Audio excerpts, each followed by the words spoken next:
ශ්‍රී ලාංකීය එළිමහන් ප්‍රසංග කලාවට අද්විතීය වෙනසක් ඇති කරමින් ඔරණ වාසනා බේකර්ස් අධිපති කරු දයානන්ද බෝම්බුල වෙස්තුවන්ගේ සංකල්පයක් මත ඔරණ නගර සභා ක්‍රීඩාංගණයෙන් ආරම්භ වුණු දෙවන්තම ප්‍රාසංගික අත්දැකීම වාසනා මෙගා නයිට් මේ ප්‍රසංග වේදිකා සංකල්පය ඔරණ නගර සභා ක්‍රීඩාංගණයෙන් ආරම්භ වෙලා අද දවසේ උතුරු කරේ ආදරණීය ජනතාව වෙනුවෙන් මුලතිව් ප්‍රාදේශීය සභා මහජන ක්‍රීඩාංගණයට රැගෙන විත් තිබෙන මොහොත තමයි මේ ඔබ දකින්නේ.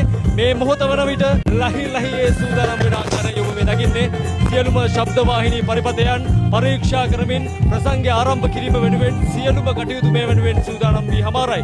ඉතින් අපි ආරාධනා කරනවා අපව ඇසෙන මානේ අපව දකින මානේ සිටින ඔබ සියලු දෙනාට එන්න මුලතිව් ප්‍රාදේශීය සභා මහජන ක්‍රීඩාංගණයට ඔබ වෙනුවෙන් අද රාත්‍රිය අමතක නොවන රාත්‍රියක් බවට පරිවර්තනය කරන්නට අපි මුලතිව් ප්‍රාදේශීය සභා මහජන ක්‍රීඩාංගණයේ සිට සූදානම්. ඉතින් ඒ පිළිබඳව තවත් සජීවී තොරතුරු ඔබට සමීප බසින් කියන්නට මම ආරාධනා කරනවා මගේ සහෝදරයා දමිළ බසින් ඔබ වෙනුවෙන් විස්තර විචාරය ගෙනෙන්නට.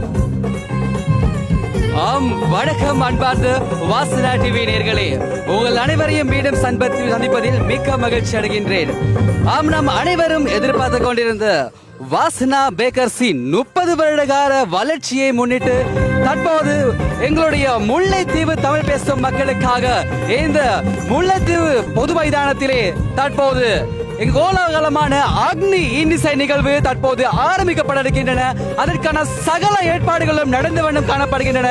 இன்னும் சரியாக 7 மணி அளவிலே எங்களுடைய வாசனா டிவியின் ஊடாக சிவகுமாரின் அக்னி இன்னிசை இரவினை கண்டு சிறப்பிக்கலாம்.